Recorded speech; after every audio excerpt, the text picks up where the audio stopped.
On poursuit avec une histoire de frites. Vous connaissez peut-être cet établissement considéré comme un temple de la frite à Bruxelles face à la Bourse, le Frietland. Ce sont des immigrés albanais qui ont lancé ce commerce et dans la famille, tout le monde a été mis à contribution. Zenel notamment, qui a travaillé pendant 15 ans à la friterie.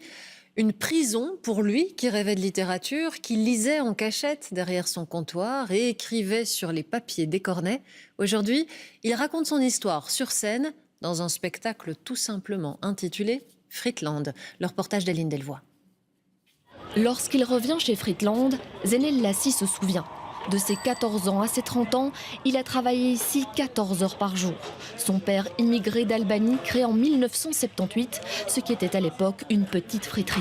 Toute la famille est mise à contribution, notamment dans la cave où il faut peler des kilos de patates. On n'avait pas la machine qui pèle les patates et celle qui les coupe, mais on avait un petit tabouret et on avait les sacs de patates qui se trouvent là. Et on les épluchait, moi et mes frères, toute la journée pour qu'on ait des frites fraîches. Mais derrière son comptoir, Zenel Lassi rêve de littérature et de changer de vie. Impossible dans une famille albanaise où le père régit la vie du clan. En plein centre-ville, il côtoie le monde de la nuit, clochards, prostituées, travelots, la violence aussi. Il y a eu un jour un gars qui est venu et qui a tiré au harpon sur quelqu'un d'autre.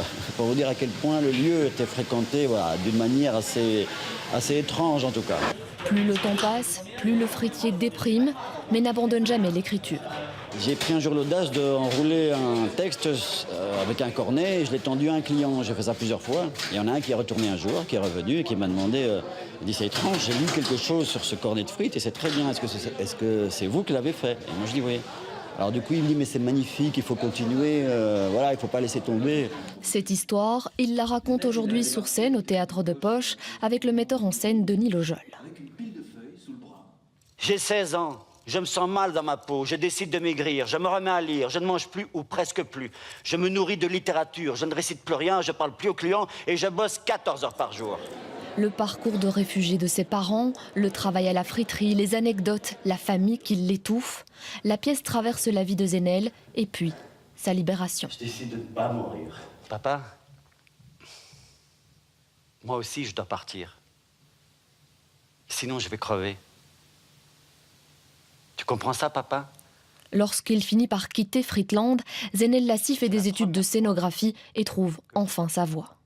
Nous, on raconte cette histoire-là, pas parce qu'elle est extraordinaire, parce qu'on a envie d'en foutre plein la vue à tout le monde, mais c'est juste parce qu'on a envie que tout le monde se reconnaisse à un endroit ou l'autre de cette histoire-là. Frietland, au firmament de la frite. Voilà, papa. Zenel Lassi a réussi à faire de sa passion son métier. Il était déjà auteur. Aujourd'hui, il est devenu comédien, mais surtout pleinement acteur de sa vie.